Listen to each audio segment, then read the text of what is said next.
I think what happened in the stock market recently, when things came down about substantially.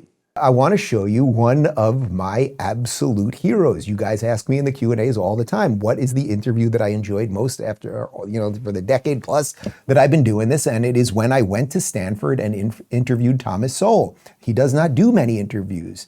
We've been trying to coordinate something. We're still working on it. But he did an interview with Peter Robinson at Stanford. This is in the very same, Peter's in the very same studio that we were in. And here he is criticizing Trump's tariff. So I'm trying to show you every side of this. Take a look. What do you make of the present President of the United States and his tariffs? It's painful to see what a ruinous decision from back in the 1920s being repeated.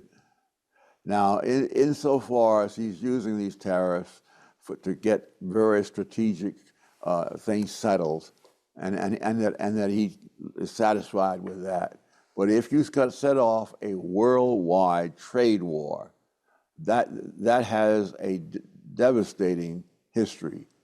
Everybody loses because everybody follows suit, and all that happens is that you get a great reduction in international trade. The other, it's disturbing in another sense.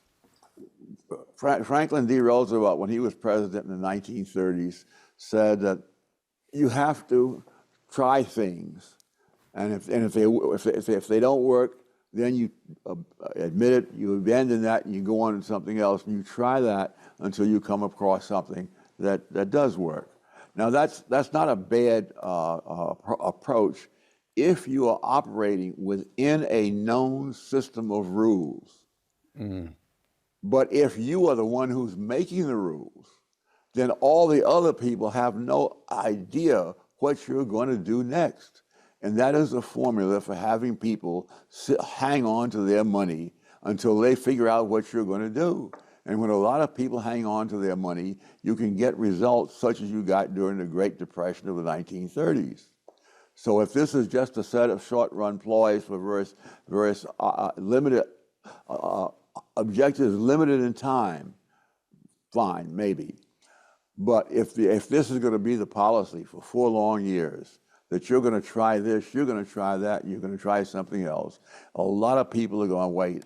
I think what happened in the stock market recently, when things came down about substantially for quite a while, and I note that various people are holding on to their money before they do anything because they don't know where this is going to lead. Okay, first I want to make note, he is 94 years old and he's still sharp as a tack and he's still got it. And again, we're working on that interview, so stay tuned on that. We'll probably go up to Stanford and do that. He's making an interesting point there.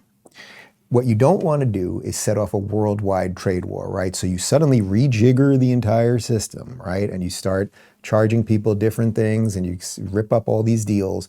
And then what happens is every country could basically be like, okay, we're not doing trade anymore. We're going to do everything ourselves. And then you upend the way that we've been operating sort of post-World War II, right? Like that is an argument you can make. The question here is this just the bump that Trump and Elon talked about? We're going to try to make things a little bit fairer. And then if we make things a little bit fairer, which again, already several countries have just completely removed their tariffs altogether because Trump did this, then we'll be able to produce things here in the United States again, right? We're a consumption economy. We don't really produce things. We used to have steel factories and things like that. Now we outsource everything. Everything you buy says made in China on it. There is a reason for that. So that's Sowell's opinion on that, what could happen. That's a little bit counter to certainly what Trump's been laying out and what I've been laying out here.